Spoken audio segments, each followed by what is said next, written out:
السلام علیکم کلاس 3۔ آج ہم پڑھیں گے سبق نمبر 8 نیکیوں کا غلہ۔ تو بچوں پڑھنا شروع کرتے ہیں۔ امامہ میری بات سنیے۔ جی امی جان ابھی آتی ہوں۔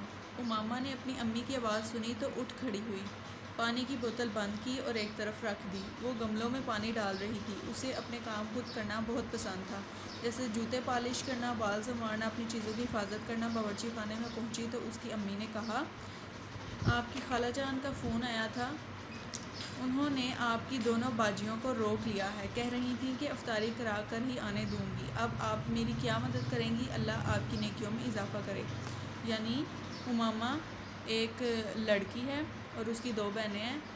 اس کی 2 بہنیں جو ہیں وہ اپنی خالہ کی طرف گئی ہوئی تھیں، تو وہ گھر میں پودوں کو پانی دے رہی تھی اور اس کی ماما جو ہیں وہ افطاری بنا رہی تھی۔ تو اس کی ماما نے اس کو بلا کر کہا کہ آپ کی دونوں بہنیں تو آج ادھر ہی افطاری کر کے آئیں گی، تو آپ میری افطاری بنانے میں کیا مدد کریں گی؟ اگر آپ میری مدد کریں گی تو اللہ آپ کی نیکیوں میں اضافہ کرے گا۔ امی جان نیکیوں میں اضافے کا کیا مطلب ہے؟ امامہ نے پوچھا۔ دیکھیے امامہ، یہ تو آپ جانتی ہیں کہ ہر اچھا کام نیکی ہے، جیسے قرآن پڑھنا، کسی کی مدد کرنا، اللہ سے دعا مانگنا۔ اللہ تعالیٰ ہماری ان نیکیوں کو جمع کرتے رہتے ہیں۔ یوں سمجھو کہ ہماری نیکیوں کا ایک غلہ ہے، جیسے آپ اپنے غلے میں پیسے جمع کرتی ہیں، اس طرح نیکیوں کے غلے میں ہماری نیکیاں جمع ہوتی رہتی ہیں۔ یعنی اگر ہم اچھے اچھے کام کرتے رہیں تو ہماری غلے میں ایک ایک کر کے نیکیاں جمع ہوتی جاتی ہیں۔ جب بھی کوئی اچھا کام کیا تو اس میں اضافہ ہو گیا۔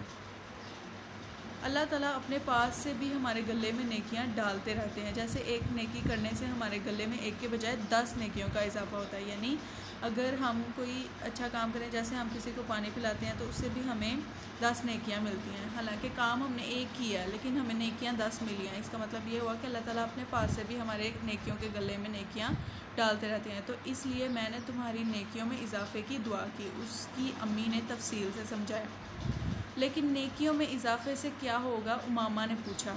نیکیوں میں اضافے سے اللہ تعالیٰ خوش ہوتے ہیں اور یہی نیکیاں تو ہمیں جنت میں لے جائیں گی، امی نے سمجھایا۔ اچھا تو پھر میں اور نیکیاں کروں گی، امامہ پرجوش لہجے میں بولی۔ یعنی اس کی امی نے اس کو سمجھایا کہ نیکیوں میں اضافہ ہونے سے اللہ تعالیٰ خوش ہوتا ہے اور انہی نیکیوں کی وجہ سے ہم جنت میں جائیں گے۔ یہ بات سن کر وہ خوش ہو گئی اور اپنی امی سے کہنے لگی کہ اب میں اور نیکیاں کیا کروں گی۔ ضرور میری بیٹی، امی جان نے خوش ہوتے ہوئے کہا۔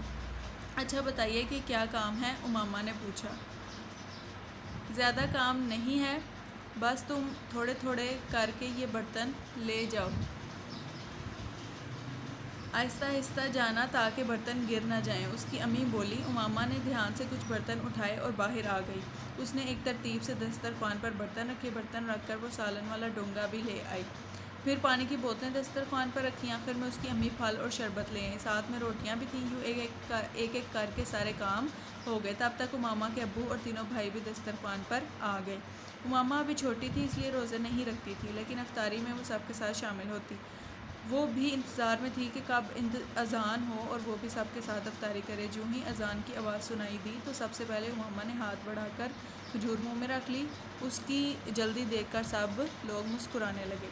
یعنی امامہ چھوٹی تھی اور اس کی ماں نے جو اس کو بات سمجھائی کہ نیکیوں کا غلہ اور اس سے متعلق باتوں کا کیا مطلب ہے، وہ باتیں سن کر وہ خوش ہوئی کہ وہ اور نیکیاں کریں گی، اور اس کی ماں نے جس کام کے لیے اسے بلایا تھا اس نے سارے کام کیے، اور اس طرح سب بہن بھائیوں نے مل کر وہ افطاری کر لی۔